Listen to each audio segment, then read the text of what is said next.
The Toronto Raptors win again. This is just unbelievable at this point. Quite literally, I did not think I'd be uttering the words. The Raptors have won 5 games in a row this season, especially with how things were looking early on.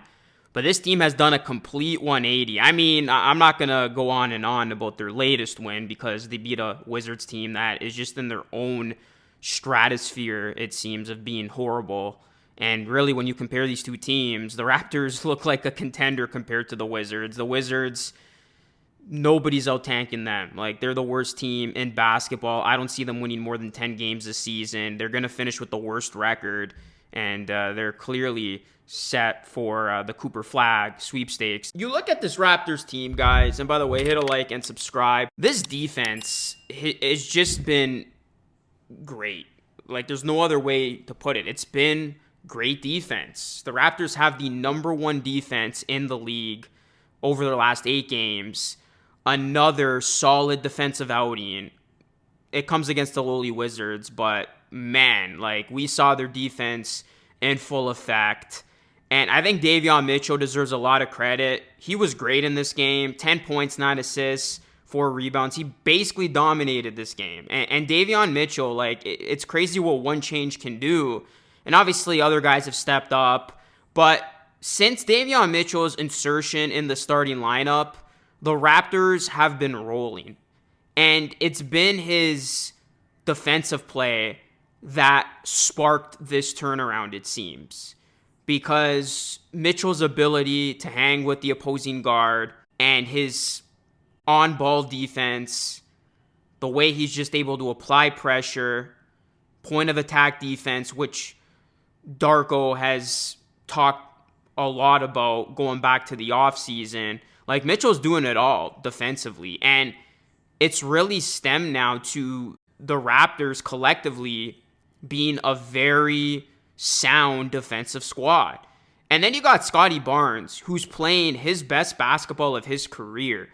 And defensively, he has been unbelievable. Like, Scottie Barnes is that free safety. Like, he's disrupting plays. He's getting after it. And, you know, it's been Davion Mitchell with the point of attack, but then Barnes has really done a good job in that second layer with the defense. And, you know, obviously you got Jakob Poeltl there as well, helping to anchor that defense. But it's just been a nice combination here of what we're seeing, especially from the starting group. Like, Abaji got the start in this one. Dick didn't even play. He was out with an illness. But the defense has just come together. The way that they're, you know, feeding off each other, the energy, the effort, and then it's just carrying on over to the other end offensively. When you're putting that focus into defense, when you're getting stops, your offense is then going to open up. And, you know, when you look at this Raptors offense, they're continuing to do a great job moving the basketball. They had 31 assists in this game, another 30-plus assists outing. So when you're sharing the ball, the playmaking is on point. Davion had 9 assists. Poeltl had 6. He's been doing a wonderful job passing it as well. Like, guys are getting open looks. Guys are getting easy shots. And things are just falling. The ball movement has been superb for this team.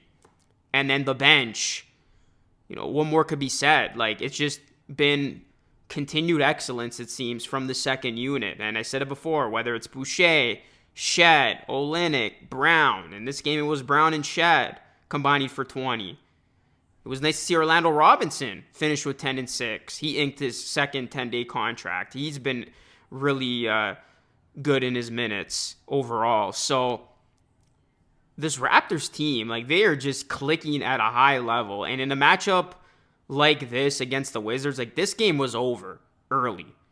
Like, this was a no doubt about them win. And I can't remember the last time the Raptors had a win like this where they were just taking it to the other team. And this one was basically decided after the first few minutes.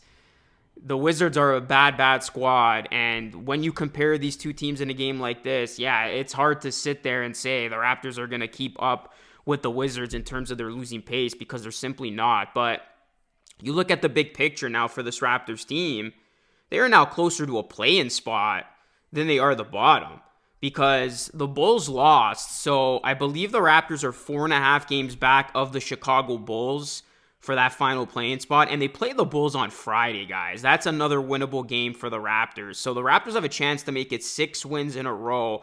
Then they're going to have a tough final stretch before the All-Star break. But with the way this team has been playing, like, they're going the other way. Like, they're starting to win. And, I've been vocal about what I thought this team was going to do, what I think they should do, and that's tank. But right now, it's hard to see this team losing a whole bunch. And I think all eyes are going to be on Masai Ujiri.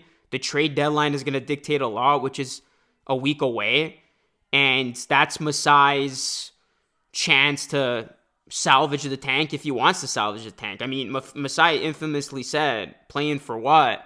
So it'll be interesting to see if Masai has a trick up his sleeve in terms of salvaging this tank. And I don't expect the Raptors to trade any of their young players. Like, I know there's the Brandon Ingram stuff, but the Raptors aren't trading RJ Barrett. They're not trading Emmanuel Quickley just because they're winning without him. But I did say that I think Quickley's in a tough spot, because if he comes back and the Raptors start losing, that's going to create so many crazy narratives. But those guys are safe. I think you're looking at the veterans, right? The Bruce Browns of the world, Boucher, Olynyk. Like, those are the 3 likeliest trade candidates, in my opinion, for the Toronto Raptors at this point. I don't think Pirtle's going anywhere. But still, like, you can get worse by trading those guys, because it's been that consistent bench production that has helped this overall turnaround by the Toronto Raptors. And again, that stretch that's coming up is tough, so they can kind of fall back to reality. But I said this on X2 of somebody who pointed it out. The Raptors, that back end of their schedule to close out the season, it eases up. So I know they got the Clippers, Knicks, Grizzlies, Thunder, Rockets, Sixers, Cavs before going into the All-Star break. But then you start looking more ahead. Like, their March is generally favorable into April. So it's tough right now to see this team get a top 3 pick, is what I'm trying to say, unless they get lucky with the lottery, guys. Like, with the way they've been playing, the way they're competing, they're clearly going out there and they're putting their best foot forward. They're trying to win. It's hard to see this team in the bottom 3, especially with the Wizards, one of those teams. I think the Nets are going to be very bad in the second half. And, the Jazz, and then the Hornets, they have a couple of guys who have been injured. So, yeah, I mean, the Raptors are winning. I didn't want to see them go for the play-in, but that's kind of the reality now with how this team has been winning games and playing. We could see a world where this team is vying for a play-in spot as opposed to tanking. And, I've said it many times. I'm not going to beat a dead horse. You guys know my take on the whole tank thing. Like, I think the Raptors should have put themselves in the best position for the draft lottery, but they're winning. So, again, the trade deadline is going to dictate a lot, I think. But if the Raptors end up doing nothing, like, that would be a really big eye-opener to me, because I think for sure they're going to try to move some of those vets. So you get worse that way, and then we'll see, right? We'll see how they fare during this tough stretch. But with how they're playing, especially defensively, this is a tough team to play right now for any opponent. And you can't even say, like, they're beating up on bad teams. Like, they beat the Hawks twice. They beat the Celtics, for crying out loud. Like, I know the Magic were missing a ton of guys, but the Magic too. So we'll see if they keep it going. They got the Bulls on Friday. Let me know your thoughts, guys. Drop a like on the video. Subscribe to the channel if you're new. That is it for me. It's Luke signing off. I will catch you all again in the next one.